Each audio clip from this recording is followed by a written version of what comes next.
Talk with Tim Reynolds Show with special guest Trucker John 89. What's up, John?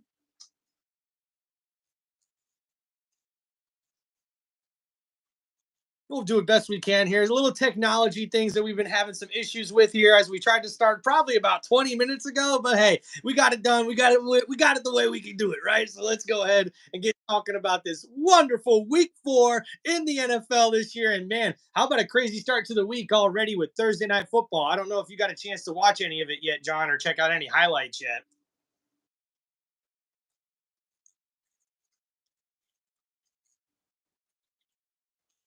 Thursday night. Yeah, it looks like the Giants were almost able to pull up the upset against the Dallas Cowboys.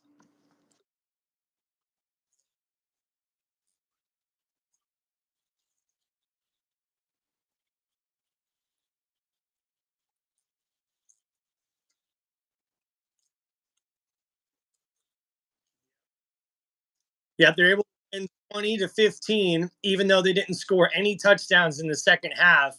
And then you got to feel also for the New York Giants. They had a lot of possessions where they were able to get down into the red zone, but only were able to come up with field goals in this game, as they had literally 5 field goals in this game.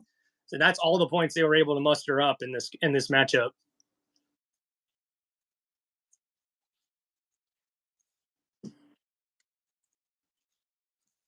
right?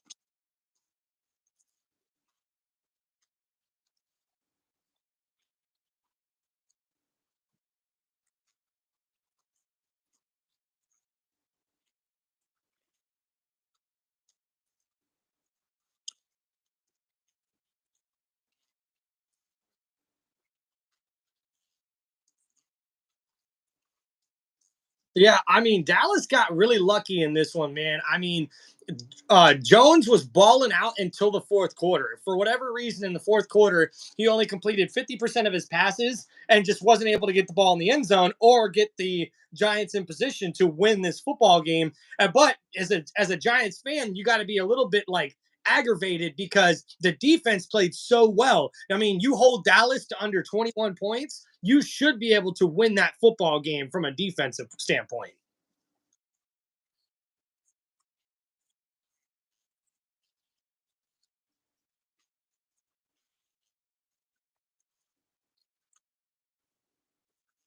yeah.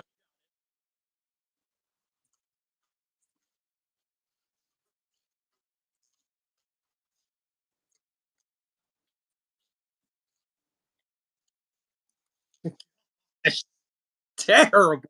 Oh, no wonder this wasn't a really fun game to really watch if you got a chance to see it or not. It just like you expected the Giants to be able to run the ball on Dallas. Everyone's been able to run the ball on Dallas, right?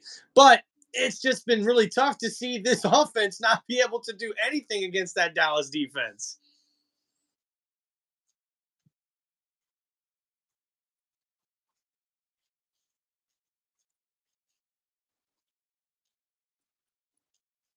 And you know what? The things, the stats won't probably show unless you were able to find it on some other website or something like that. Is he only has seven? He was like 7 for 14 in the fourth quarter or something like that. And up to the fourth quarter, I believe he was like 24 for 28 at the time or something like that. So he was playing really, really good up into that fourth quarter. And then it's like prime time Daniel Jones just showed up out of nowhere. I mean, this guy, he's got one of the worst records as a starting quarterback in primetime games that we have ever seen. I think he's got one career win in like 16 primetime games or something like that. That's crazy.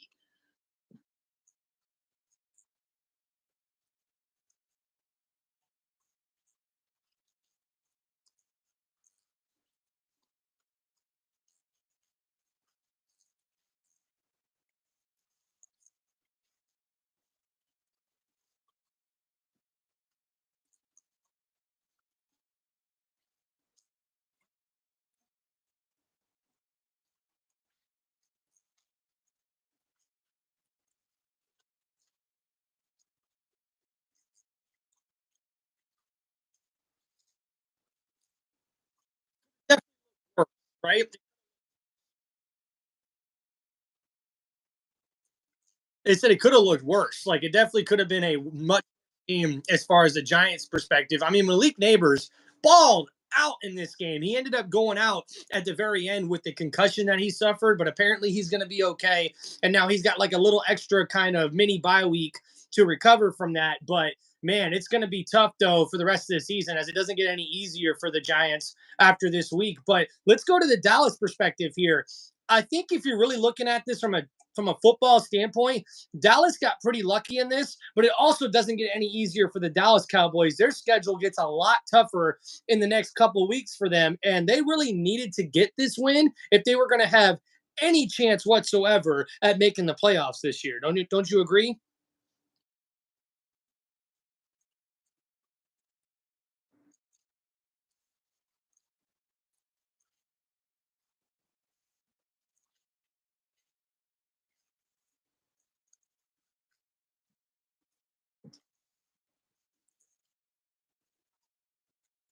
Absolutely.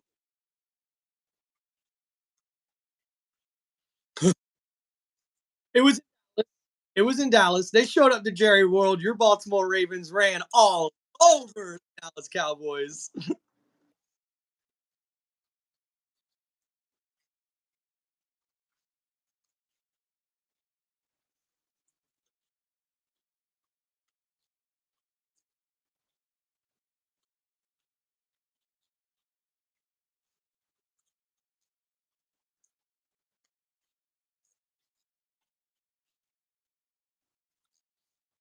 And front, John, I got to make sure I update the live chat here with a bunch of breaking news that has just crossed my feed just before we got live here. And it looks like the Dallas Cowboys are going to be without defensive lineman Dexter Lawrence, their top defensive lineman, pretty much next to Micah Parsons, who's more of like a linebacker slash outside pass rusher. But Lawrence is going to IR. He's going to miss the next 4 games for the Dallas Cowboys defense. And on top of that, Micah Parsons is scheduled to get an MRI sometime today or tomorrow, as he possibly has a high ankle sprain that he injured last night in that game. And also, Trayvon Diggs is also apparently injured again. So, not a good sign for the Dallas Cowboys defense here early on in the season.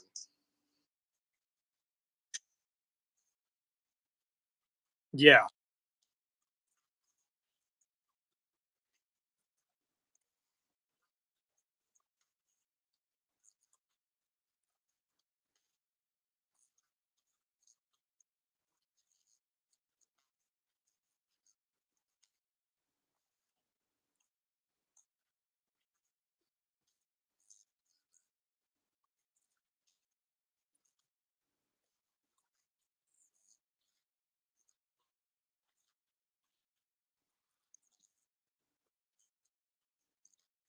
absolutely.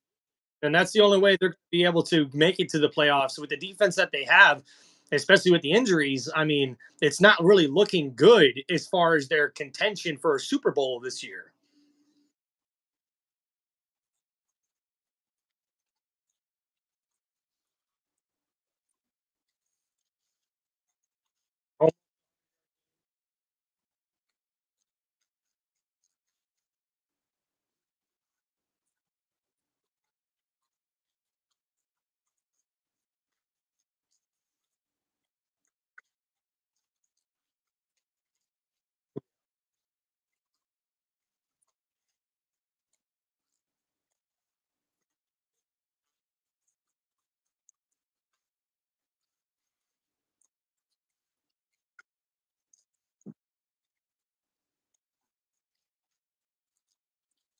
Yeah, it's going to be tough for him. But you know what, though? Enough about the Cowboys. We hear enough of them through the media as it is. So that's just a little recap for you guys at Thursday Night Football. Now, moving on to some of the primetime games to really check out, or I should say the matchups to really look out for on this football Sunday. Now, John, I think maybe we'll go ahead and start with that primetime matchup as your Baltimore Ravens are taking on the Buffalo Bills in primetime on Sunday Night Football, but they're going to be at home. And actually, believe it or not, John, they are favored in this matchup. The 1-2 Baltimore Ravens favored at home against the 3-0 Buffalo Bills. Now, what's your immediate reaction off of hearing that they are going to be favored in this game?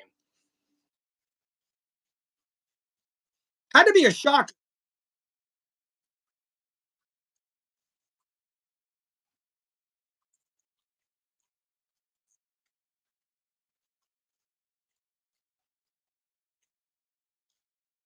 so under.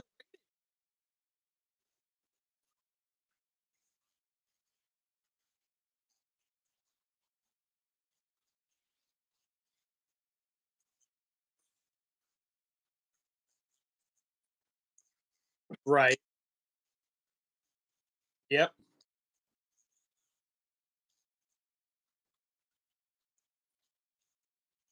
Yep.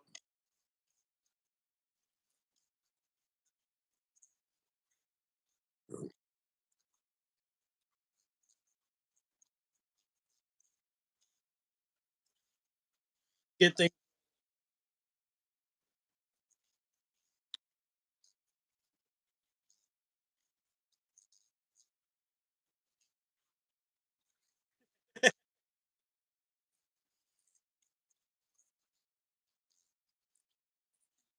There in a week where we're going to see a lot of matchups that aren't really like on paper when you look at them. They're probably not going to be exciting games to watch this year, or I should say this week.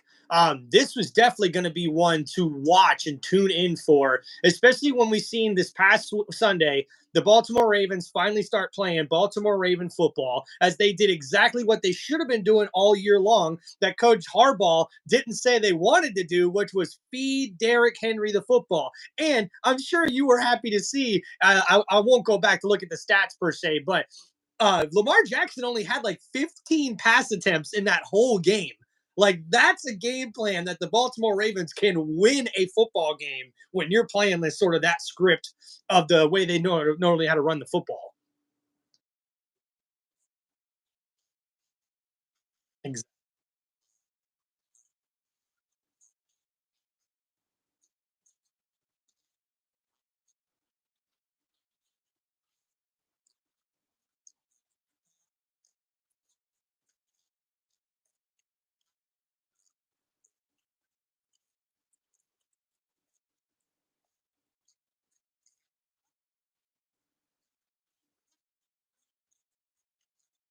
Yeah.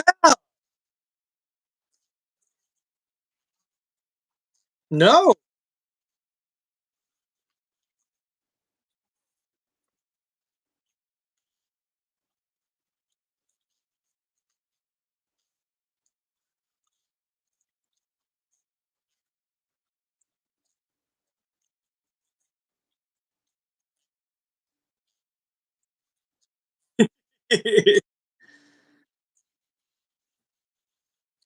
I totally agree with you on that, brother. I mean, it's nice to see them finally get back to playing the style of football that they need to play in order for them to be competitive and be able to contend for a championship this year. And hey, it's all you need is one game to really start turning things around for your team and your franchise. And I really do think that this Baltimore Ravens team is on the right track. And we're going to find out very quickly in week 4 with this tough matchup against the Buffalo Bills with an MVP candidate in Josh Allen at the quarterback position.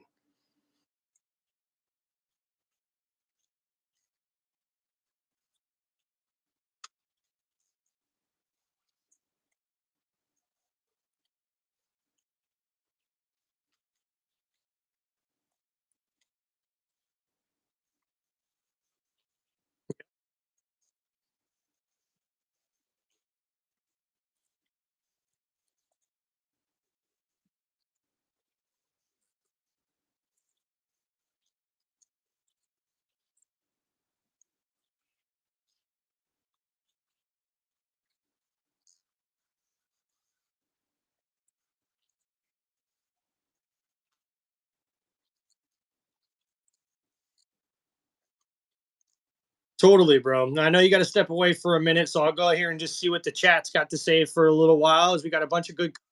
Thank you guys. Appreciate everybody joining the show and so far and joining Tim Reynolds show with special guest Trucker John 89 on YouTube live as we're just talking here on this Football Friday. Make sure you guys hit that subscribe button and hit that like button. Thank you guys so much. We see right here at the top, we got Joey Stance 72. You ready for the ass whooping on Sunday, bud? Hey, it's gonna be a good game against the Eagles. But hey, man, we've won 4 of the last 5 games against the Eagles. So hey, anything can happen, right? Go Bucks, baby. And then we got Fortnite 111. Welcome to the chat. I see you're new here. Thank you, man. And we got Sam Fam Gamer, thank you. What's up? Love you, man. Appreciate the love here, man. We also got Fins up. What's up, brother? He's asking what's your best wide receiver currently in the league? I'm definitely biased. I'd go with Mike Evans. I think he's a baller, but also you could probably go with Tyreek Hill of the Miami Dolphins there. Fins up. Appreciate you guys getting in the comments here. We got Fortnite. Do you like football? Of course, we love football here, man. Hell yeah. We talking football all the time, every week, every day. You'll catch big NFL news and updates all the time right here on Tim Reynolds Show. So make sure you guys check it out. Looks like Fortnite 11 agrees with the Tyreek Hill as favorite wide receiver. Sam Gamer asked favorite player. Oh, well, hey, my favorite player is actually Mike Allstott for the Tampa Bay Buccaneers growing up. He's always been my favorite player, but my current favorite player is definitely wide receiver Mike Evans. Uh, go ahead.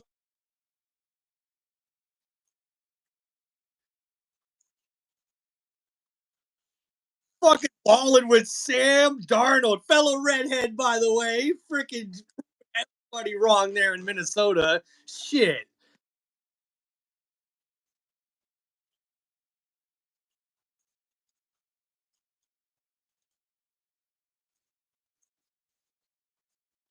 So yes, thank you, Sam, Fam Gamer. Appreciate you subbing and checking out the channel. Make sure you guys hit that like button. We want to get as many likes and views as we can on here. Like I said, my favorite player currently is wide receiver Mike Evans for my Tampa Bay Buccaneers.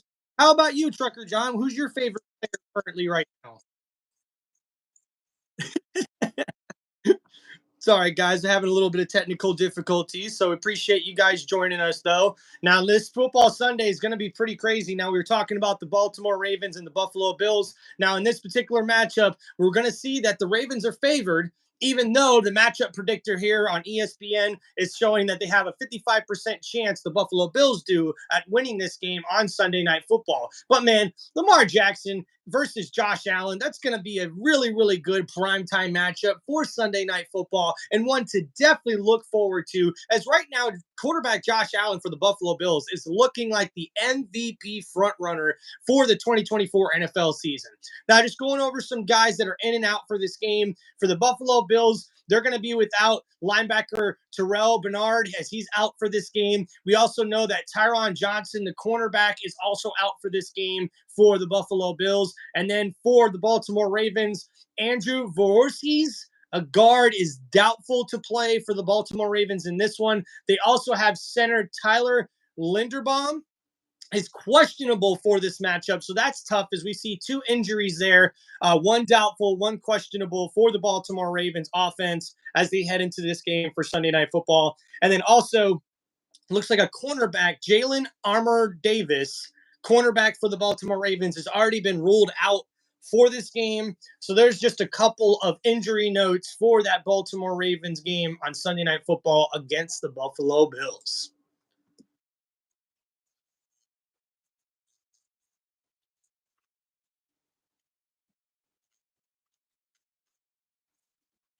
Wow. Really?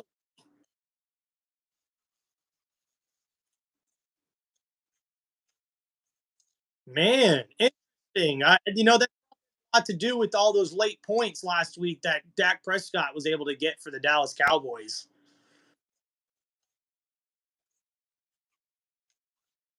Woo!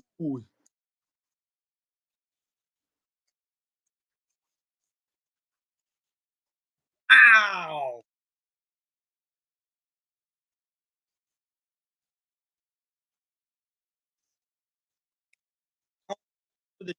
Right? Yeah, he's called.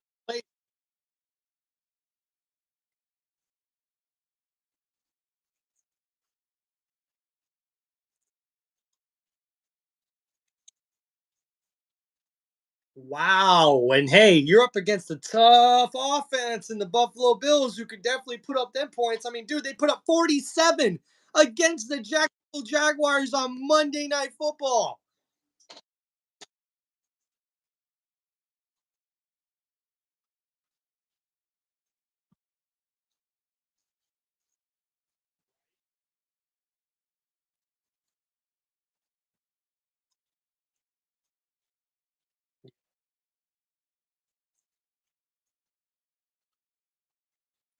Absolutely, bro.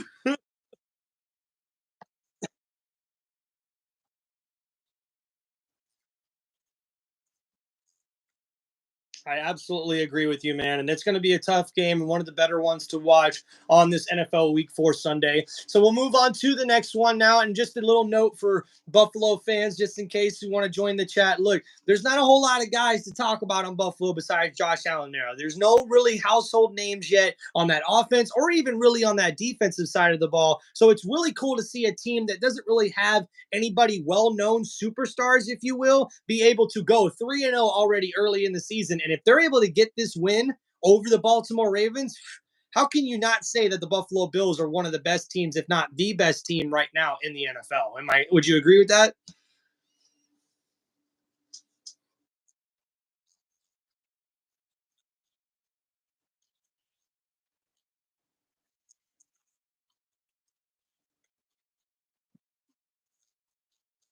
Absolutely.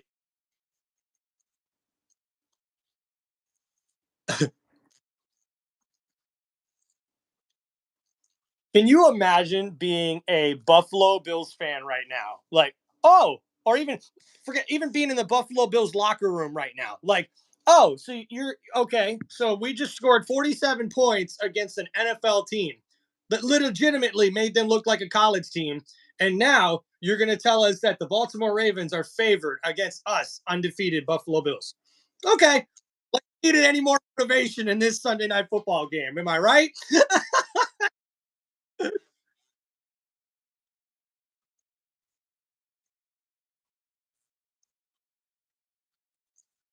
Yep. And that happened in week 3. The Philadelphia Eagles stepped up, and that Saints offense didn't look nothing like they did the first 2 weeks.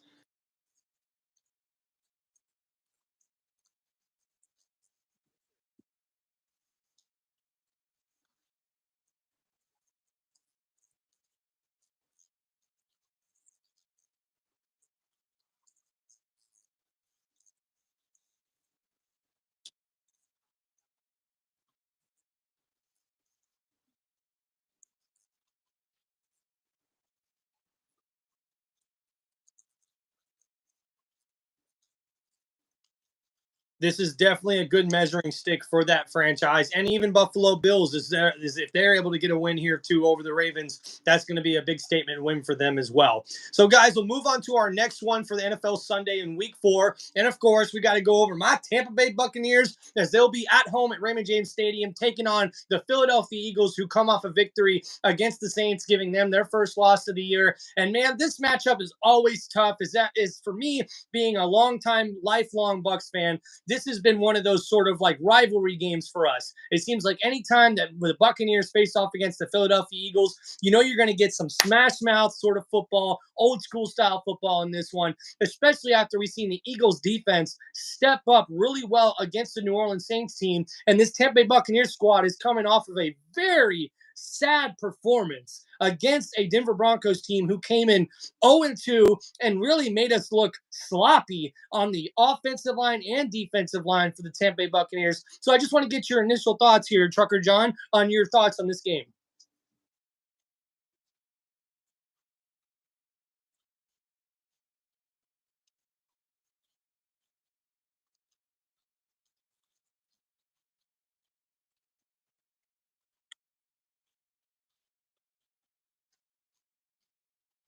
Right.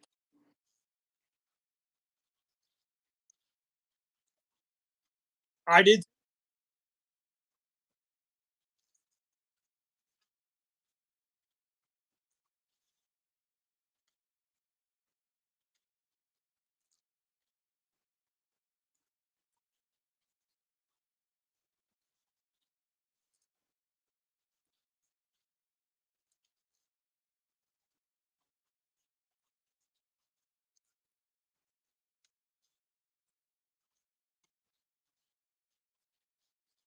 So so they did rule. I did see earlier that they ruled out Devonte Smith. He has been ruled out as of today on this Sunday game, but they are still holding out at a possibility that AJ Brown could go on Sunday as he is questionable for this matchup. But I think the bigger injury, though, too, dude, that not a lot of people are talking about, Lane Johnson, the offensive tackle, is questionable for this game with a concussion.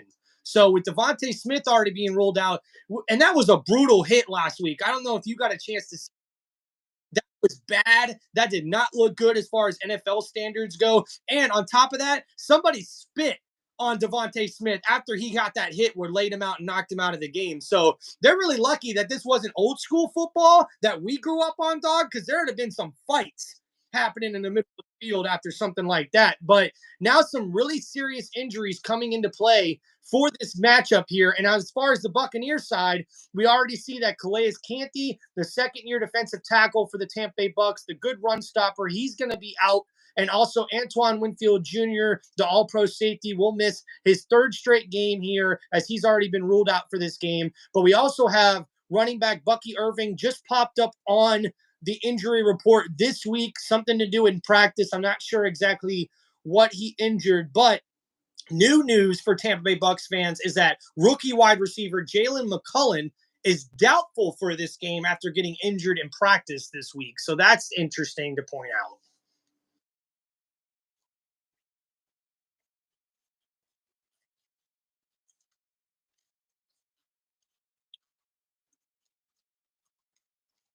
Hell, yeah. Got him on fantasy teams, dude. Killing it.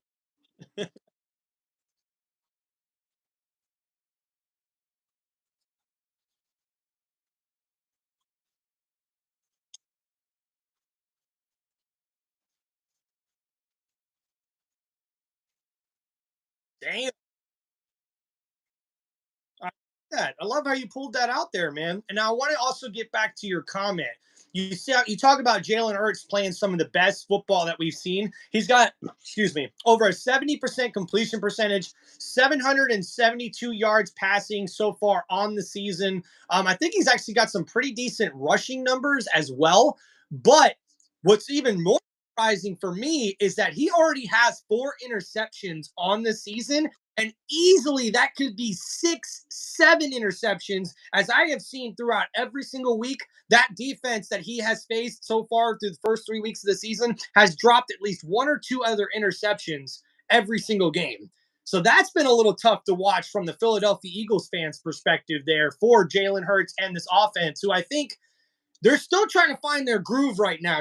Like I didn't think they were very consistent on the offensive side in that game against the Saints, but the Saints defense is tough against pretty much everybody, right? So maybe that's more of the Saints defense rather than the Eagles offense, maybe not looking like they got everything together. Plus, injuries play a big part in that, right?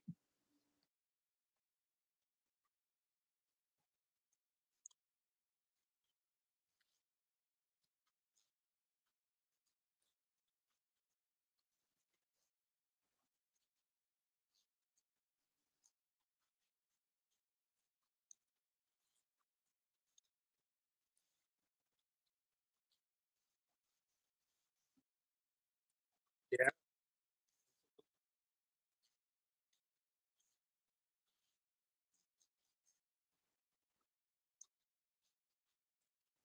And you know what? Hey, with the way they played last week, coming in here against a tough Tampa Bay Buccaneers squad, it's going to be a very interesting game. Obviously, the focal point for the Eagles offense should be Saquon Barkley, who has been balling out so far this year, by the way. As I'm looking at some stats here already, 63 carries, 351 yards on the ground, and 4 touchdowns already on the season. And man, I bet if I could bring up some receiving yards here for him too, we probably see he's got, yeah, so he's already got, let's see. Yeah, he's already got 10 catches on the year. So balling out pretty well already through the first 4 weeks or 3 weeks, I should say, for them. So he's going to be a focal point for the Tampa Bay Buccaneers defense. But I want to talk about this Tampa Bay Buccaneers line of scrimmage. I was very critical of them in their past week's game against the Denver Broncos, where they did not show up. I'm not the type of person to put it on coaching, because I think Todd Bowles and this coaching staff is one of the best coaching staffs that we've ever gotten as far as Tampa Bay Buccaneer fans are concerned. Now, you can debate me on that all you want. I'll gladly go and debate anybody and any Buccaneer fan on that. But with that said, they didn't show up last week. And I hope this week in practice that this coaching staff got on these boys, because, man, how dare you let those Denver Broncos come in and just control the line of scrimmage all over these guys? We can't run the ball. We can't really pressure the quarterback like we want to. And I already know from a Buccaneer standpoint, a super fan standpoint, if we don't stop the run, we don't have a chance. I mean, it's going to be a lot for us to get this running game going on our offense. But I know that this defense and Todd Bowles is well capable of being a run stopping defense in this NFL season.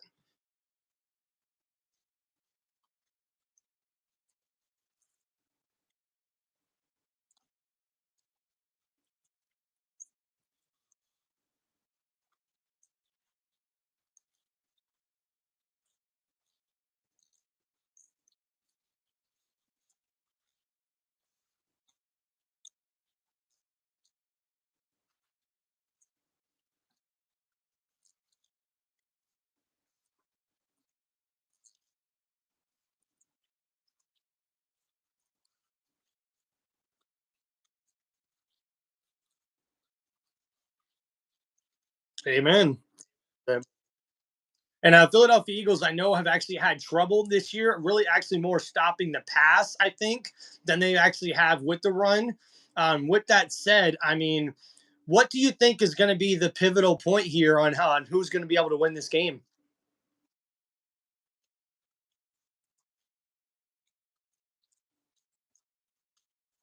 Yeah,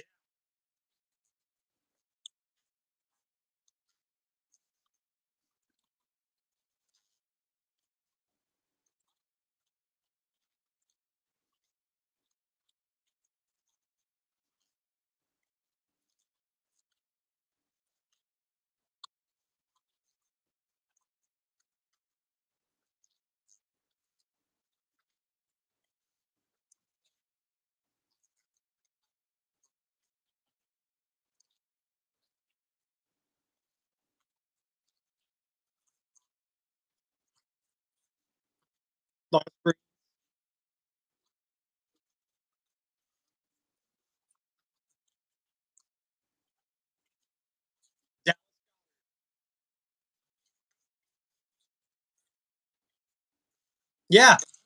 I just said we're reading each other's minds, dude. I know he freaking balled out against the New Orleans Saints, dude. And in the late in that game, they left him wide open to help Philadelphia get the lead late in that game. Crazy, dude. So talented.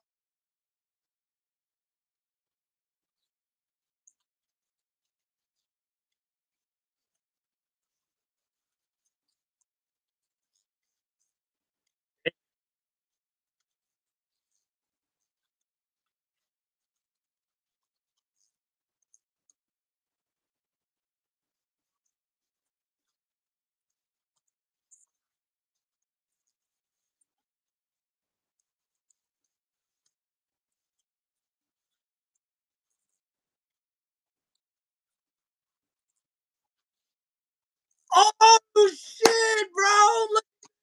Breaking news on Tim Reynolds shows. My boy Trucker John 89 has picked the Tampa Bay Buccaneers to make the Super Bowl. Oh, you know your boy getting hyped about that, boy.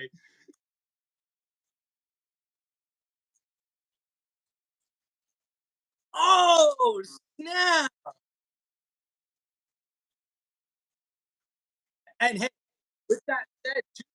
with that said, I mean, look at how good the Washington Commanders looked on Monday Night Football and how good the Bucks played them in opening week. Then they beat Detroit in week 2. Both of those teams right now look legit in the NFC. And I mean, count the Broncos game, it is what it is. I don't expect much from the Denver Broncos this year, but it's the NFL. Anybody can win on any given Sunday. But dude, I love that analysis from you, man, because I'm seeing the same thing right now. The Buccaneers, as far as stats and stuff like that, everything's middle of the pack. But if they're able to get the running game going and able to stop the run on defense, those numbers are going to start getting to middle to close to top of the pack as far as overall stats go. But man, before we move on to our next game, dude, this Philadelphia Eagles offense, no joke. Overall, second overall offense, third in rushing, and fifth in passing, and they're 12th in scoring. in the NFL. That's like a top 5 offense right now, man. So it's definitely going to come down to whether or not we're able to shut down the Eagles offense, stop the run, and make Jalen Hurts have to kill us with his arm, especially with him being so thin at the wide receiver position for the Philadelphia Eagles.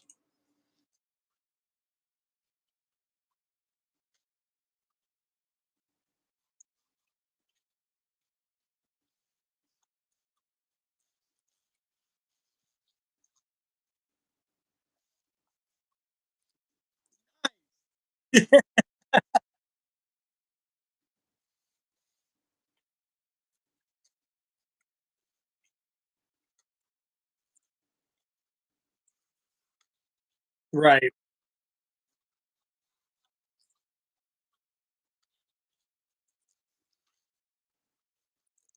So I got the Tampa Bay Buccaneers winning this one. I'm sure you're picking them as well from what I've already heard from you there, pal. It looks like the total in this game is 43.5 points. Philadelphia is favored by 2 points in this one. So give me a score, man. What do you think we were looking at here?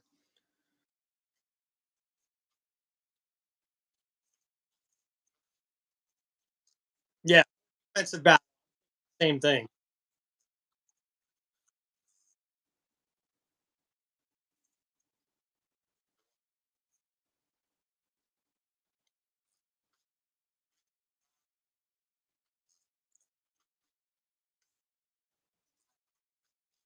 I like that. I like that. I think we'll probably see a little more field goals in this one. So I'm going to go ahead with the Tampa Bay Buccaneers winning this one by 24-20 over the Philadelphia Eagles. There, probably a little too low scoring on mine. I'm under the total so far that they have in this one, but I'm along the lines with you. I think both of these defenses are going to be the name of the game in this particular matchup, and the Bucks need to be getting this win too, actually, too, because we don't need to be losing 2 of our first 3 games at home. Nobody wants to do that starting off the season.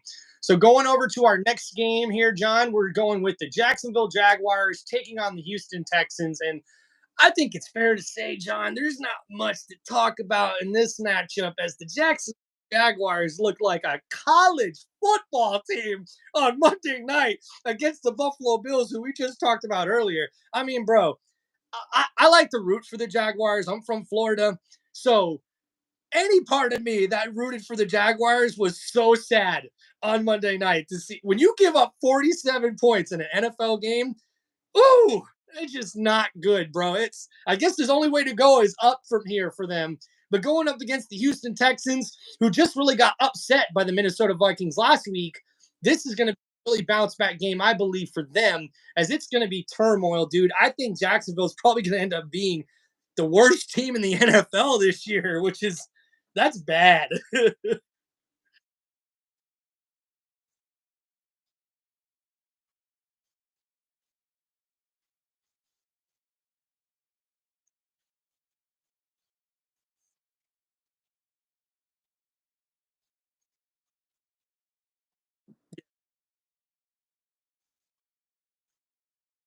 I didn't expect them to lose the way they did, 34-7. I mean,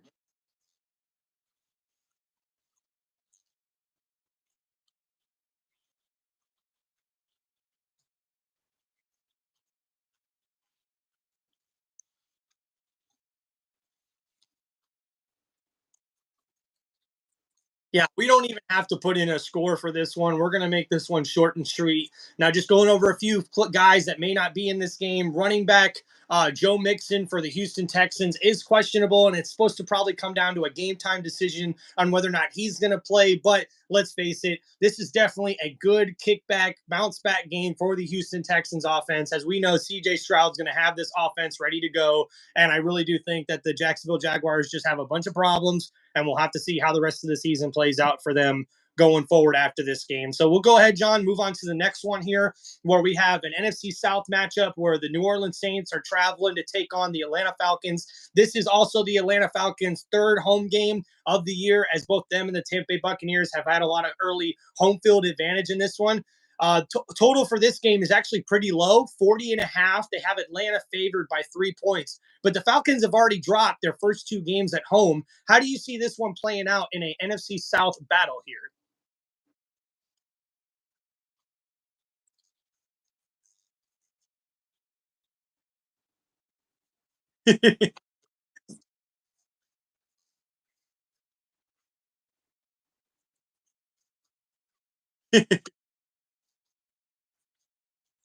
No problem, guys. All right. So why Trucker John goes ahead and takes care of some stuff there as being a dad, being a parent. I'm sure some of you can relate. Get here to the comments, guys, that we got. We see Brittany Lidl.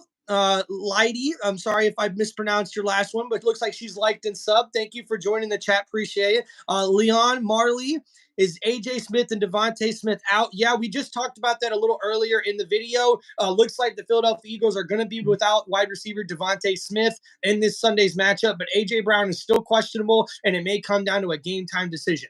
And then we also see Big Carry the G. Go Pack Go. Thank you for commenting and coming to the chat. Make sure you guys hit that like button and hit that subscribe button, and make sure you subscribe to Tim Reynolds Show and also my special guest here live for Friday Football Talk. Make sure you subscribe to Trucker John 89 on YouTube. And then to Big Carry, see, don't watch but I did like Mark Barron. Oh, well, thank you, man. Appreciate the good comments. Mark Barron was a pretty good hybrid linebacker and safety for us, although he didn't add up being to that first round pick that we drafted him to be. He was still a pretty good player to watch as a Tampa Bay Buccaneers fan, was a really decent player for us there. So thank you guys for coming to the chat. Like I said, make sure you guys hit that like button, hit that subscribe button, and subscribe to Tim Reynolds Show and also Trucker John 89 on YouTube. Thank you guys for joining us for Friday Football Talk, because I think we got John back in the chat. Are you there, John? Oh, man. Well, thank you for joining us back. I told the chat you had to take care of some parent stuff. It's okay. We've all sure, man. Now, in this match, probably going to be one of the more straight down the line matchups in the NFL this weekend. The Saints taking on the Atlanta Falcons. So let's get some key notes here on what you think, John, could be maybe what's in play in here for both of these NFC South squads in this good matchup.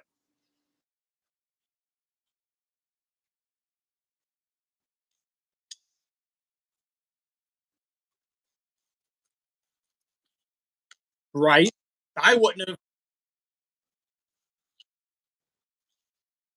Yeah, their record doesn't say how good this Falcons team has actually played. I mean, week one, they definitely looked bad against the Steelers. They did not have their stuff together. But these past 2 weeks, or I should say, past 3 games that they've played thus far, or no, 2 games, I'm sorry, against the Philadelphia Eagles on Monday night and then against the Kansas City Chiefs on Sunday Night Football. I mean, they beat the Eagles and they could have easily beat the Chiefs, honestly. So they're definitely looking more competitive.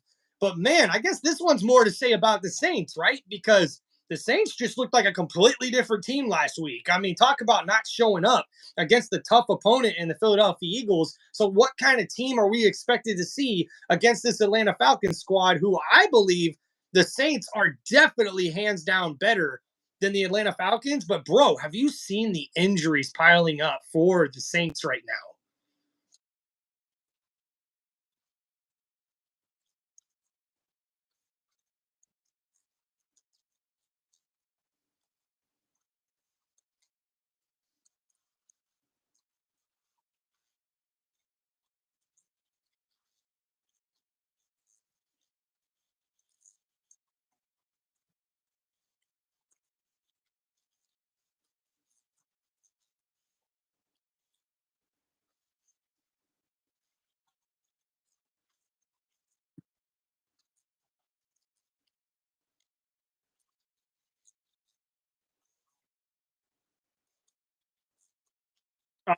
Oh, wow.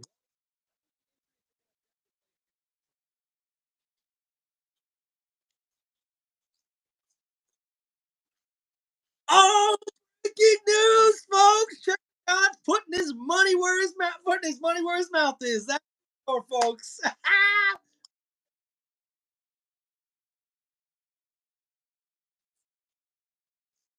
Right now it is New Orleans. No. Atlanta is favored by 3. They have -3.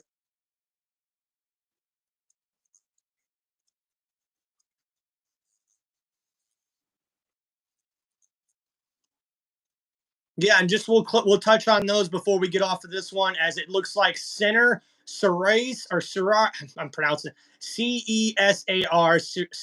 Ruiz, the center for the Saints, is already out for this game. And two big questionable destinations to watch out for on Sunday. Alvin Kamara is questionable for the Saints, and also is Chris Olave, the big wide receiver there for that New Orleans Saints offense. There is a couple of Atlanta Falcons offensive linemen that I think might have been questionable before today's practice. And I think they were taken off the injury report because they don't see them on here on the premium injury or the pre-injury report before Sunday. So I think this is definitely going to be one of the premium matchups to watch. So you got the Falcons in this one. I think I'm going to have to disagree with you, man. I think I have to go with the Saints. I think last week was a little bit of an outlier for them. You have a tough defense for the Saints, who I think are definitely going to make this game hard for the Atlanta Falcons. I know injuries play a lot, but I just think the Saints are going to step up and be able to control the ball. Now, I do want to make sure I say this with a caveat, because if Chris Olave or um, Kamara don't play, then I'm picking the Falcons. Like, there's no ands or buts about that. Okay. If they don't play, neither one of those guys, if one of those guys are ruled out on Sunday, I'm picking the Falcons in this game. So we're not too far off in what the both we're thinking in this one. So we'll move on to the next one, John, if you're ready there, pal. One, bro, we got the Los Angeles Rams taking on the Chicago Bears. After the Rams were able to pull off an amazing upset win against the San Francisco 49ers at home last week, they get their first win on the year. They come here, I think, with a little momentum against a Bear squad that doesn't really look like they're all together, man. You know, especially on the offensive side. It was nice to see Caleb Williams have a really good game in the passing game last week, as he threw for over 360 yards in that game, but they still ended up losing against a Colts team that maybe you should have thought the Bears would have been able to beat them. Wouldn't you agree?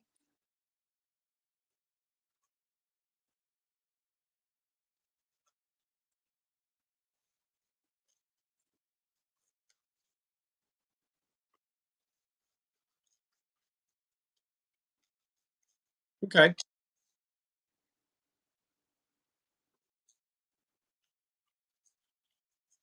A lot of people. Yeah, you're looking at the end.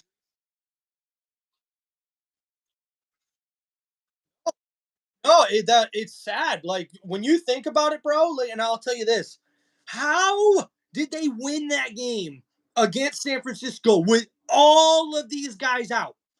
Like, bro, they're missing like five starters on both sides of the ball. Like, they're missing three offensive linemen, two of their top wide receivers, and then on the defense side, they're missing their starting safety, they're missing a starting linebacker and a starting defensive lineman. So, like, they're not looking good on the defensive side of the ball.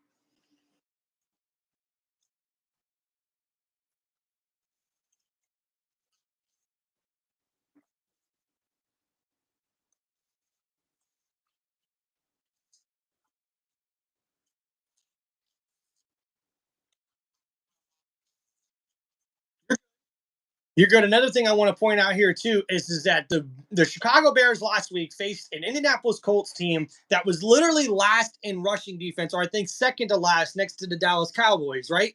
And they still total the Chicago Bears only had like 60 something yards rushing as an offense. Now, the reason I bring that up is so far through 3 weeks, guess how many pass attempts Caleb Williams has? 100, bro. That's that's over 40. That's like 40 passes a game. Like, I don't care who you are, what franchise, what offense you are. Your rookie quarterback should not be throwing the ball 40 times if you want to win a football game, especially when you're facing one of the worst rushing defenses in the league. So to me, their loss last week had more to do with play calling, I think, than them actually with their game play or their offensive play. So in this one, I really do think we're going to probably see the same struggles, but you're hoping as a Chicago Bears fan to see hopefully these injuries play a big part and see the Chicago Bears offense really flourish in this one. They're already trying to get back Swift, Devontae Swift, going. Dude, he has 37 carries for 68 yards on the season. On the season, that is bad, bro.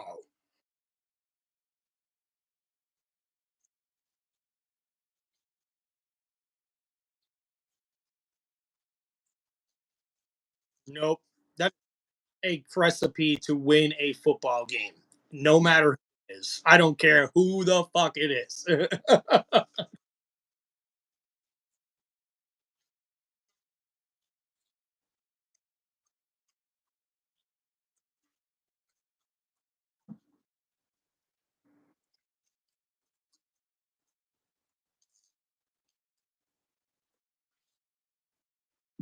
Wow. Wow. Man, I not giving that Chicago Bears defense a whole lot of love in this one, huh? But I guess Matthew Stafford,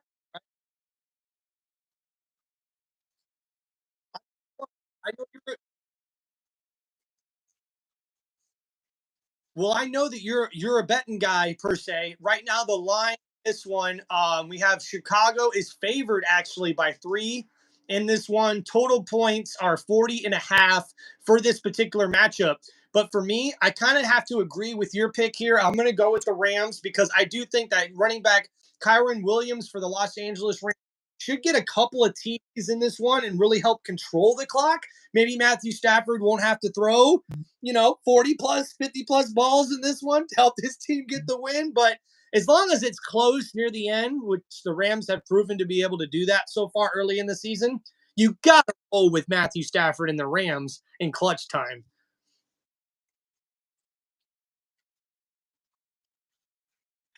I love it. I love it. Let's go.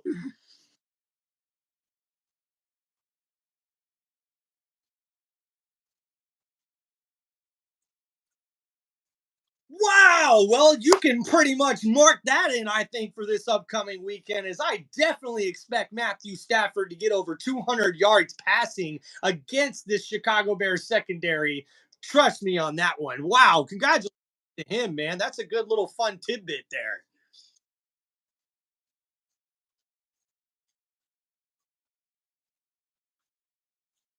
Wow, man. That's a lot of pass yards than I thought Eli Manning actually had. So that's pretty cool. I just want to comment on the chat real quick. Big Carry the G says, check out the Tampa Bay Buccaneers draft. I like a couple of guys. You got Graham Barton, Tyreek Smith, Bucky Irvin. Hey, love all these guys. Graham Barton is already one of the top centers in the league based on PPR, or I should say, rating system that they have for one of the things I can't think of right now, just lost it. Tyreek Smith, awesome tackler in the open space field. That comes from being a Georgia Bulldog, of course. And then Bucky Irvin. This guy is a human joystick. Love to see what he's bringing to the Tampa Bay Buccaneers offense. So, all right, man, we just finished that one with the Rams against the Chicago Bears. I think both of us are picking the Rams in this one. Do you have a score in mind, or do you? Oh, yeah, I think you did. You said the Rams are going to score over 30 in this one. Nice. Okay. I maybe the score be a little different for me, a little closer, but I'm definitely going with the Rams in that one. So we'll move on to another one that should be another tough game this weekend as the Minnesota Vikings 3-0 are taking on the Green Bay Packers. The Packers will be at home at Lambeau in this game, which is like one of the biggest home field advantages in all of football. We Green Bay's opening up actually as a 3-point favorite in this one. What where are these lines coming from? Because the only reason why the Green Bay Packers would be a 3-point favorite is if Jordan Love is playing in this game. So that must be why they're favored. Wouldn't you have to agree with that?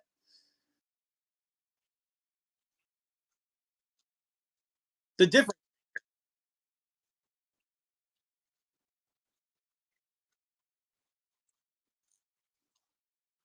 bro, I'm totally with you on that statement.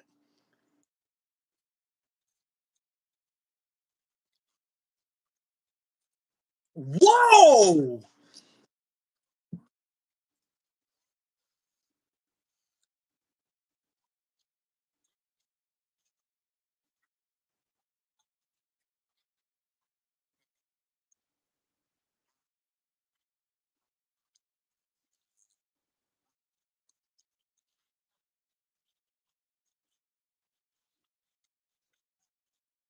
What I like saying because Jordan Love is one of those guys. He's very cerebral. Obviously, he stood behind Aaron Rodgers for a couple of years. And if you've watched Jordan Love play football, I'm telling you, you see sort of the same sort of characteristics that he gets from standing behind Aaron Rodgers all those years because he's very cerebral in the way he's able to pick out a defense for what they're showing him. In other words, You don't want to blitz Jordan Love. I think Jordan Love is one of the quarterbacks in the NFL today that can really break you apart as a defense when you blitz him too much.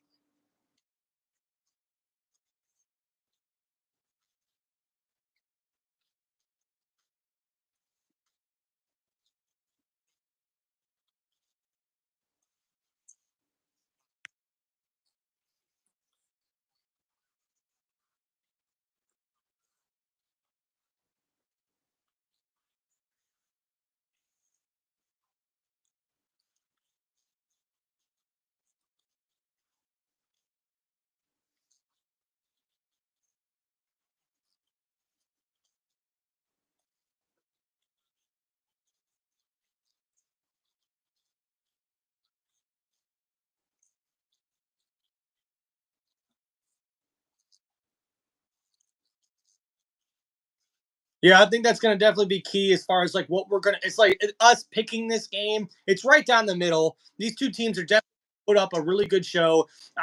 Aaron Jones revenge game, so that's something maybe to look and pay attention to. How about Sam Darnold, though, man? 8 touchdowns to lead the NFL right now, 657 yards passing. And, bro, he's only got 78 attempts through 3 games, and he's leading the league in passing touchdowns. Like, talk about comeback for the player of the year already. And he's already looking like an MVP candidate. But, like you already started about talking, this Vikings defense is legit. Todd Bowles has been, or I should say, who's the defensive coordinator there for the Minnesota Vikings? Flores, Brian Flores. That's who it is.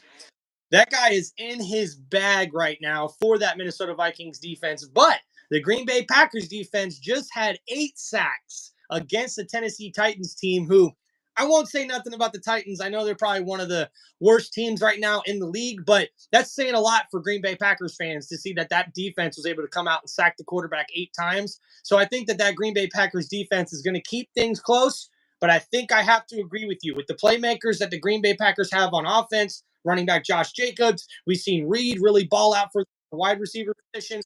I really do think that if Jordan Love is starting, I'm picking the Green Bay Packers to beat the Minnesota Vikings and hand them their first loss on the season thus far. And it looks like ESPN's predictor actually has them favored in this one at 53% compared to the Minnesota Vikings 45%. So definitely something to look out for. And that one should be a good game to watch, especially in Lambeau.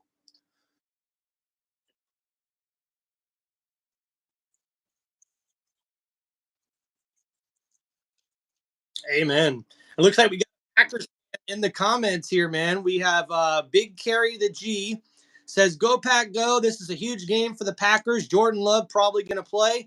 Packers defense had 7 interceptions all of last year, and we already have 6." Hey, like that in the comments there. A new little piece of information there, John, that we got. That signing of safety McKenzie or McKinney, I think, for the Green Bay Packers was huge this past offseason, and it's already showing up with them getting all these interceptions on their defense.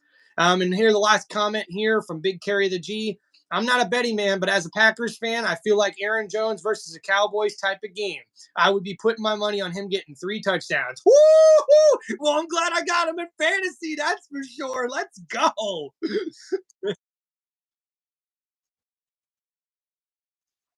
Already a top running back in fantasy right now, which is crazy to think about. So, one. Mm,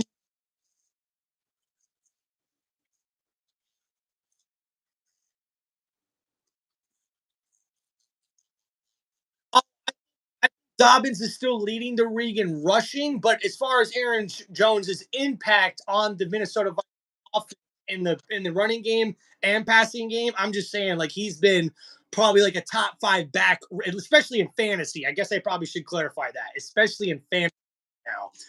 So moving to the next one, brother, we got the undefeated Pittsburgh Steelers traveling to Lucas Oil Stadium to take on the Indianapolis Colts. Now we see that Pittsburgh's favored 2.5 in this one. Total overall points on ESPN's bet spread here are at 40.5. And man, this is a bad matchup for the Indianapolis Colts, man. The Steelers type of football that they've been playing all season long, which is running the ball, controlling the clock, not turning the ball over, and playing very, very good defense, I think is just going to come into play against this one. And there's not much to talk about the Indianapolis Colts team, who I think got pretty lucky getting their first win last week against the Chicago Bears team that was able to throw the ball all over them, but apparently couldn't run the ball against the defense that's ranked bottom in the NFL as far as stopping the run. So what do you expect in this one there, John?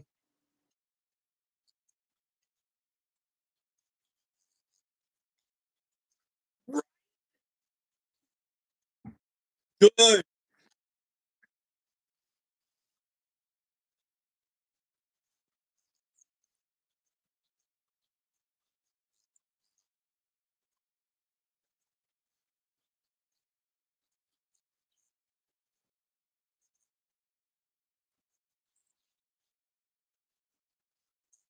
Yeah.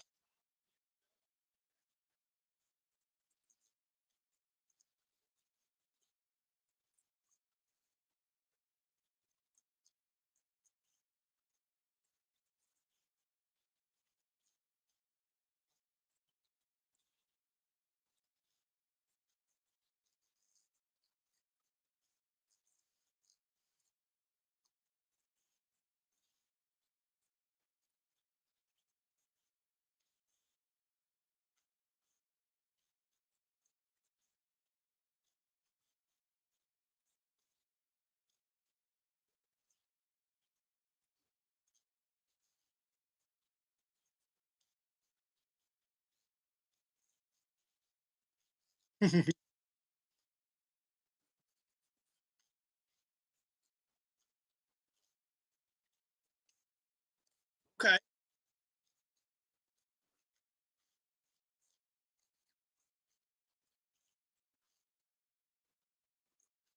I'd have to agree with you, man. I see over here on some injuries front, we see that they'll be out. The Pittsburgh Steelers have a guard, Isaac Simolo or Simolo Malo at guard, doubtful for this game. Backup running back Jalen Warren will also be out for this game for Pittsburgh. And then a couple of questionables here for the Indianapolis Colts. Brandon Smith, offensive tackle, is questionable. And Kawan Lewis, defensive end, is also questionable. Big questionable here. Ryan Kelly, the center for the Indianapolis Colts, is also questionable for this game. And the Indianapolis Colts are already going to be without Kitty Payne, their top defensive lineman, is out for this game. And then their top cornerback, Kenny Moore, will also be out for this game for the Colts. So I'm going to roll with the Pittsburgh Steelers as well with you here, man. Another low scoring game, but I do think you'll see the Pittsburgh Steelers offense score more points in this one. Right now, their top scoring week has been 20 points. I expect them to get more than that in this one, as I got them winning 24-20 over the Indianapolis Colts. All right, brother. So we're moving to our next one here. 24. Yeah, I like it. I like it. Moving on to our next matchup, we will have the Denver Broncos, who got their first win of the season against the Tampa Bay Buccaneers last week. They'll be taking on the New York Jets in MetLife. This is going to be a really good game, I think, for the Jets, especially when we see the matchup here of both of these tough line of scrimmage, not only or line of scrimmages for the Denver Broncos and for the New York Jets. I think that's where this game's going to come down to, is in the trenches. Wouldn't you agree, John?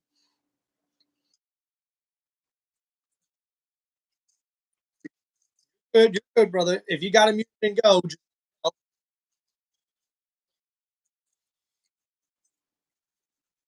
you're good, buddy.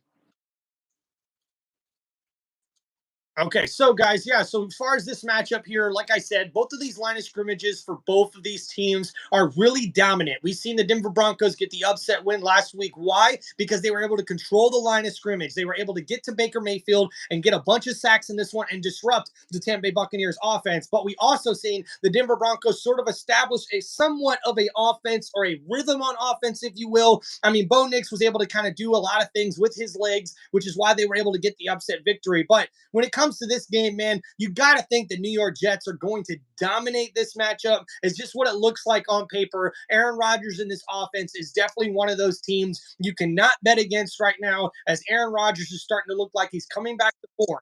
He's already got over 624 yards passing on the season, 5 touchdowns to 1 interception, which is really, really good. But the big surprising thing has been the New York Jets offense has not been able to get Breece Hall going, as he's only got 170 yards rushing so far on the year, which is actually pretty big. But we do know I've got to go here and look at the Jets team real fast, because I do know that the Jets actually have a rookie running back who's making waves right now for them. Brendan Allen, number 0, rookie running back out of Wisconsin.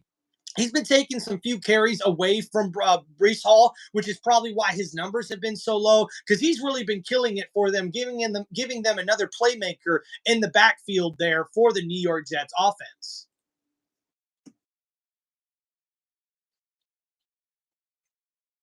Oh shit.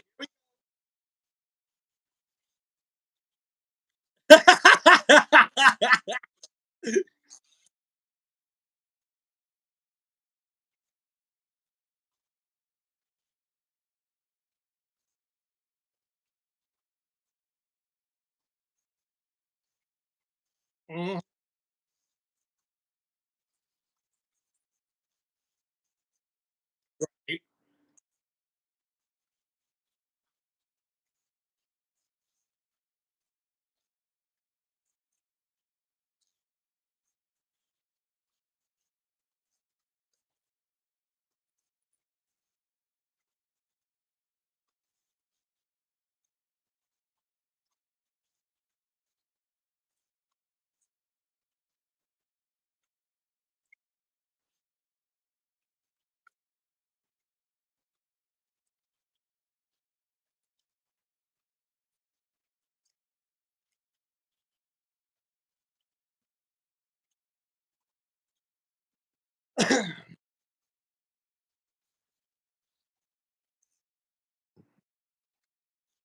All right, John. Well, give us your prediction here as far as the score, as because right now on ESPN Analytics, they have the New York Jets as a 70% chance to win this matchup. Only give 70.7, I should say, only giving the Denver Broncos a 29.1% chance in this one. We see the Jets are favored by 7.5 as far as the betting lines go. As far as the total numbers in this, they're giving it 39.5. So it's kind of along the lines of what you're saying. Maybe a lower scoring game in this one than the experts think, a little bit closer, but you're still rolling with the Jets in this one. Yeah, so we're going, I think, on Tim.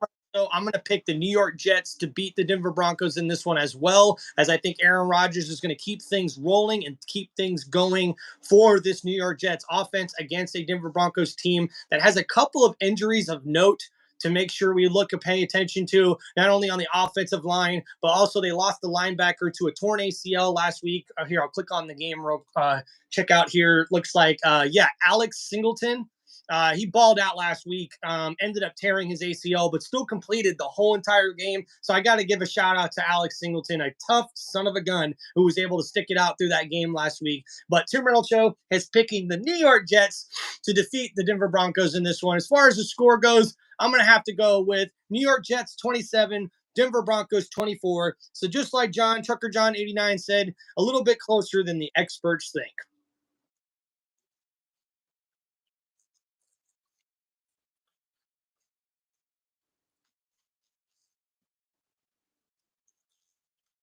Well, brother, we're down to our last 5 or 6 matchups if you include the 2 for Monday night. So we're getting close to the end here. Thank you guys for joining us on Tim Reynolds Show live with special guest Trucker John 89 on YouTube for this Football Friday. So going into this one, this should be pretty quick, short, and sweet for us, man, as we Cincinnati Bengals going into the Carolina to take on the Carolina Panthers after they got their first win of the season. This is an Andy Dalton revenge game, brother, as he'll be starting again for the Carolina Panthers, taking on an 0-3 Bengals team. And man, that's got to be the talk right about this, right? Who would have thought the Cincinnati Bengals would come in 0-3 on the season in this matchup in week 4?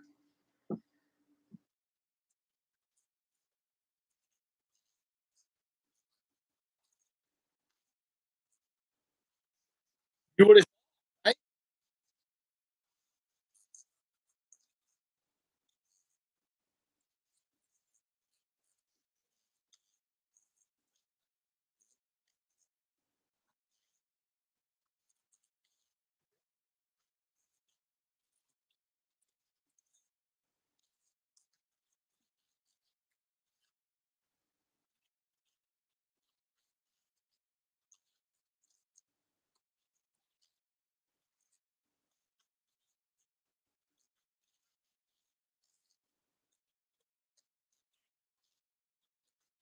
Yeah, I mean, you honestly like Burrow's actually played really well, and that's not normally his faux pas. Like normally he struggles a little bit, even by a statistical standpoint, early in the season.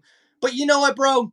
You have got to put this on the defense. That is why the Cincinnati Bengals are 0-3. They can't stop anybody, bro. Like the Washington Commanders didn't punt at all. They scored on almost all their possessions last week. I think they turned the ball over on one.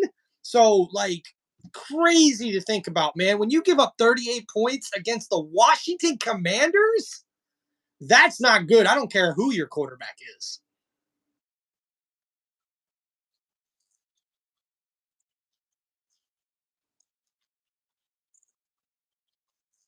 I love it.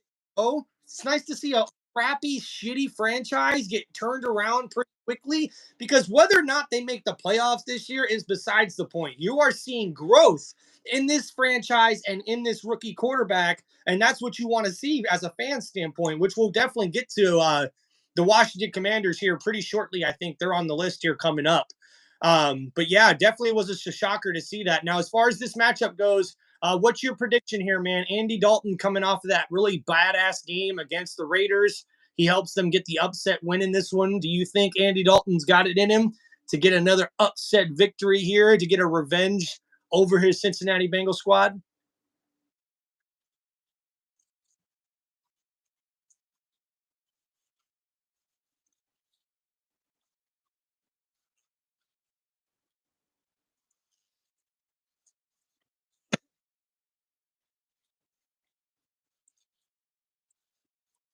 Whoa, John, I like your so far here, man. You're not afraid to go out there, bro.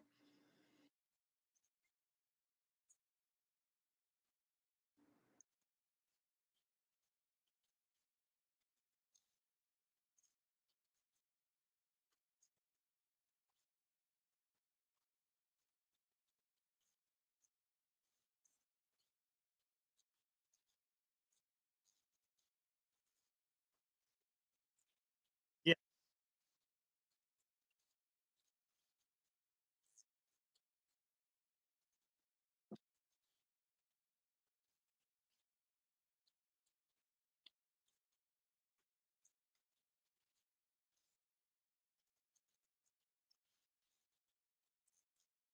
Well, brother, I got two things that I'm going to mention here.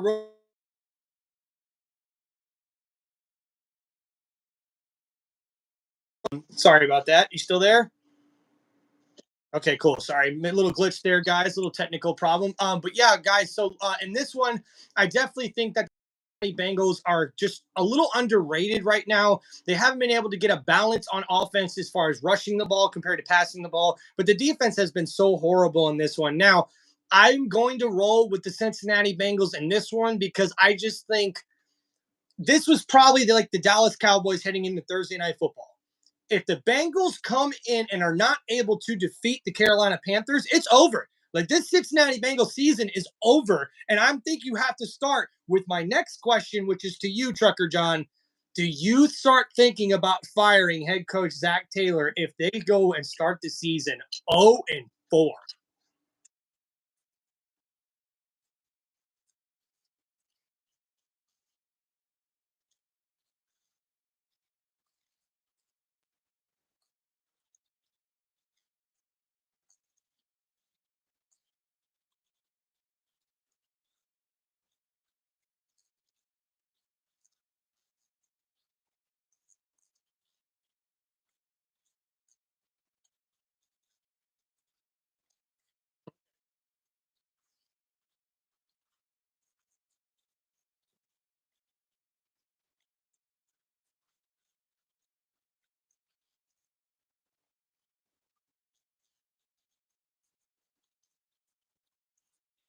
That's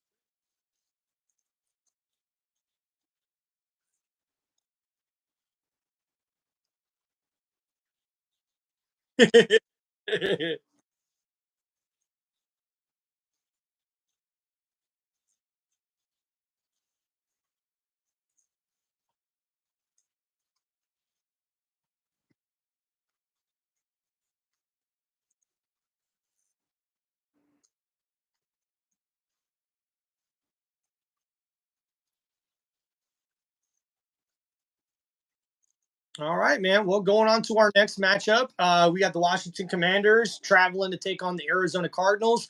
The Cardinals have looked like a pretty tough team so far. They are favored in this matchup by 3.5 points. They have a 48.5 point total for this matchup. So I think they expect it to be a high scoring game. We'll make this one pretty quick because I don't think there's a lot of key guys to go over with this one. We know Marvin Harrison Jr. and Kyler Murray for that Arizona Cardinals offense is going to ball out. And we also know that Jalen Daniels made his statement on Monday night as he is saying, "Hey, league, I am here." He had the highest completion percentage for a rookie in NFL history in a game. So that's got to mean something. This Washington Commanders team looks legit. And John, Tim Reynolds show is rolling with the Commanders in this one. And I think they're going to win by a healthy margin. I think I got them winning 27-17 over the Arizona Cardinals in this one.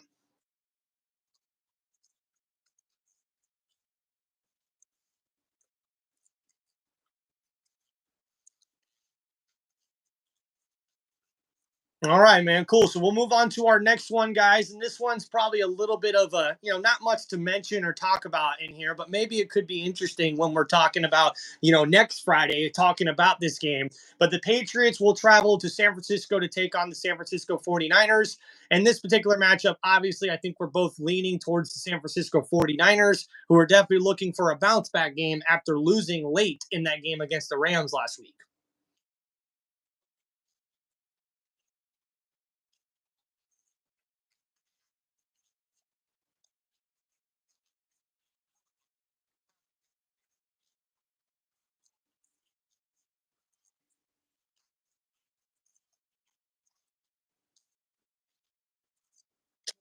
So, yeah. 10-point favorite. You roll with that. I definitely would take the points in this one. I just don't see the Niners dropping two in a row, you know, or more than two in a row. I know they lost to the Vikings and the Rams, but I'm just saying I don't expect them to lose this one here and drop another game against a New England Patriots team that, let's just face it, they're just at the bottom of the barrel right now. They're in a rebuild year, so hopefully at least it can be competitive from the Patriots standpoint, right?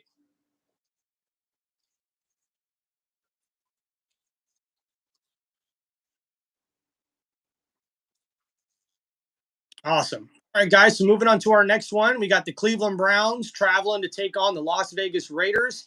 And in this one, we know that the Raiders will be without all pro wide receiver Devontae Adams, who is out for this game after suffering a hamstring injury in practice. And also, defensive end, all pro defensive end Max Crosby will also be out for this game. And comes after a week where the Raiders got upset by the Carolina Panthers and their head coach called out the whole team. So now Raiders players are going to be watched every single down, every single play, especially with two all pros out for this game.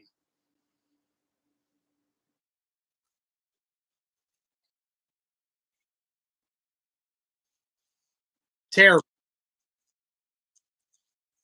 terrible.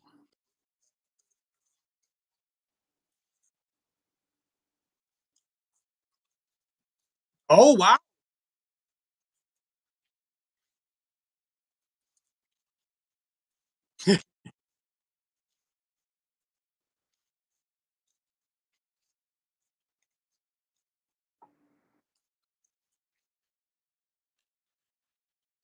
All right, man. Well, I think I'd have to roll with you on that one. But with the Raiders being called out by their head coach and now both of their all pro players are not on this team, I think we're definitely going to see this Raiders team have to show out and really play as a team.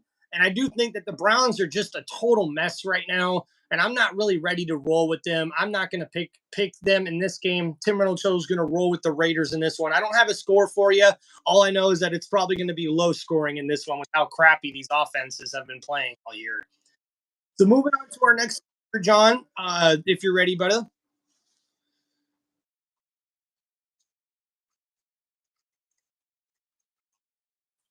Okay.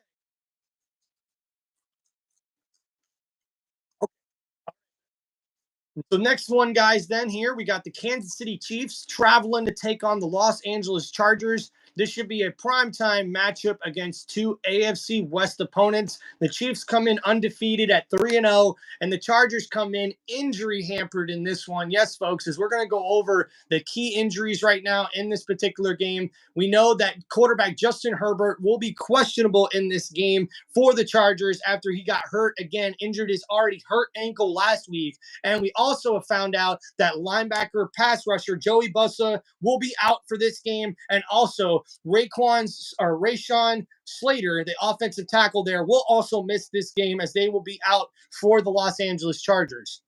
And then also, we know for the Kansas City Chiefs, they are tough on the defensive side, but they're looking to get their offense rolling, especially after losing running back Isaiah Pacheco so far early in the season. And we want to make sure we mention that this Kansas City Chiefs offense, even though they haven't been able to keep things rolling and looking like the normal kind of Kansas City Chiefs offense in this one, they're still favored by 7.5 points in this one. And with how questionable Justin Herbert is for the Los Angeles Chargers, I think you're definitely going to see the Kansas City Chiefs come in here and take care of business against the Chargers. Yeah, me too, buddy.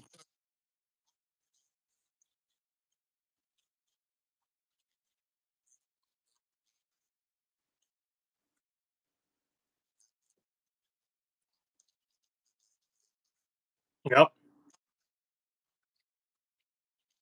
Yeah, absolutely. I'm sure the internet's been going wild over that for the past few weeks. But I'm going to go ahead and roll with the Kansas City Chiefs as well, as Tim Reynolds Show thinks that they're going to be able to get things together. And they have a tough defense, man, which no one's really talking about right now. And with the Chargers not having everybody there full strength, this is probably going to be an easy win for the Kansas City Chiefs over the Chargers. Now, we already talked about the Bills and Ravens for Sunday night. Now we're talking about the two Monday night games. So we'll try to be quick. First one is the Titans 0-3 traveling to take on the 1-2 Miami Dolphins.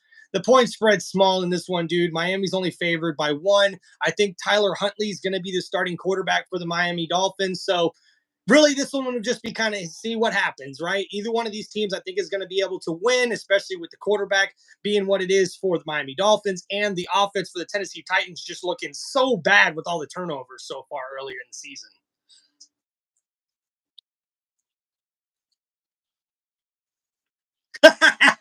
Ding, ding, ding, ding. Oh, I got one somewhere. Hold on, here we go. No more.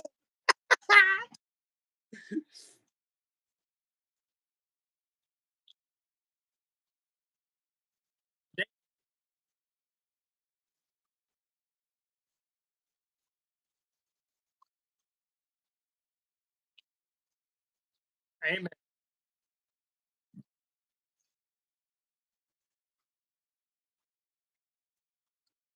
Me too, brother. I'm rolling with the Miami Dolphins to get the win at home on Monday night as well. Now, moving on to our next one, which should be probably the game of the week. We see the Seattle Seahawks 3-0 traveling to take on the Detroit Lions, and the Lions will be wearing their black uniforms for the first time in this one. As we see Detroit's favored by 3.5 in this one, a 45.5 point total in this particular matchup. How do you see this one going, John?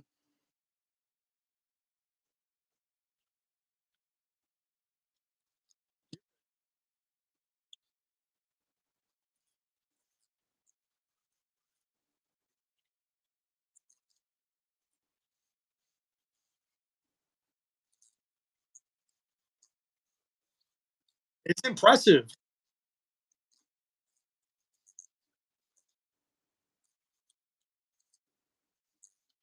Oh,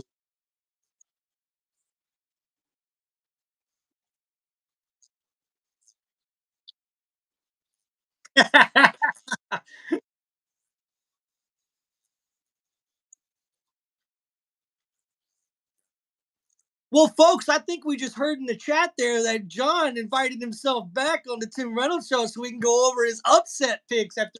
picked a lot this week. And brother, I'm gonna have to disagree with you again, as I think the Lions are gonna show up in this game. They should be at pretty much full strength, besides a couple of injuries on the offensive line to note. But I think that they'll be able to really play this Seattle Seahawks team tough, like they always do. This seems to be one of those games where these teams always show up and ball out against one another. But I'm rolling with the Detroit Lions in this one on Monday night to get the victory and hand the Seattle Seahawks their first loss of the season. Go Lions, baby.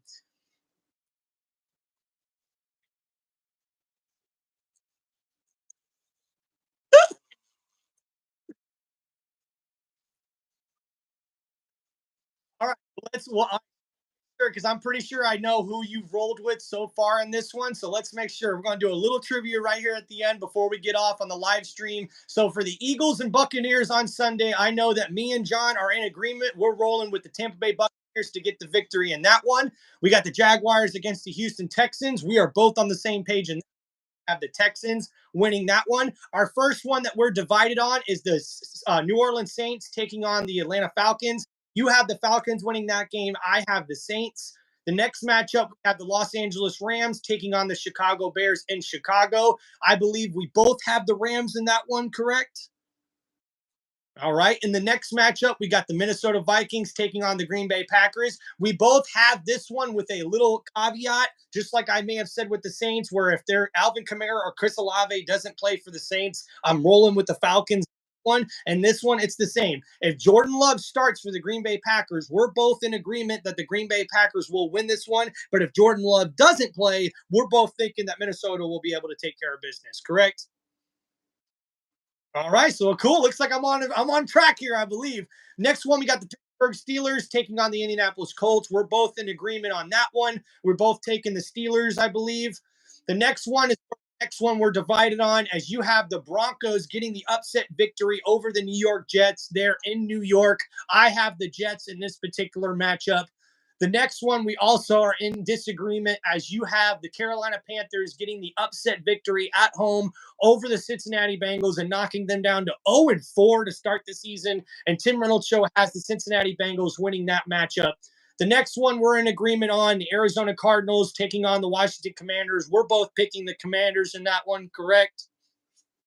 And then next we have the New England Patriots taking on the Niners. We're both in agreement on the Niners there. And then, brother, you see the Cleveland Browns taking on the Las Vegas Raiders. I believe you're taking Cleveland for the upset victory in that one. All right. And then I'm picking the Raiders in that one. We're both on board for the Kansas City Chiefs taking down the Los Angeles Chargers. And then on this one, I think, did you pick your Ravens against the Bills?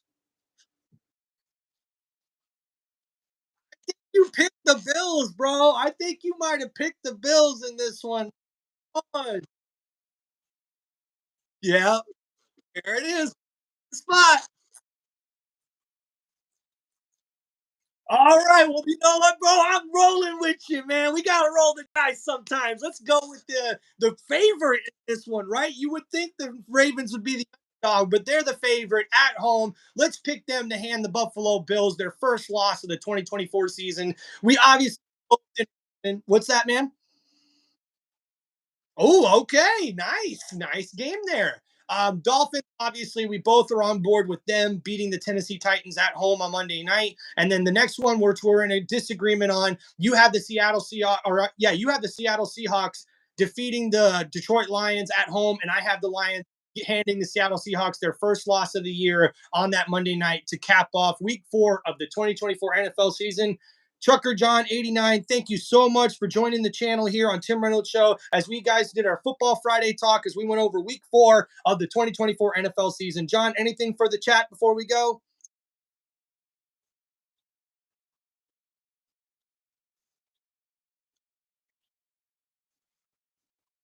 Hell yeah. Thank you, Trucker John 89 on YouTube. Appreciate you guys for joining the chat. This has been Tim Reynolds Show with special guest Trucker John 89. Make sure you guys like and subscribe to both of our channels and look forward to more Friday football talk right here on Tim Reynolds Show. And we'll make sure we'll get Trucker John hopefully on next Friday to go over his upset picks this week. We'll go over what our scores will be and everything, and hopefully have you guys join. And hey, John, hopefully next time we'll get you on camera here, pal, huh? Yep.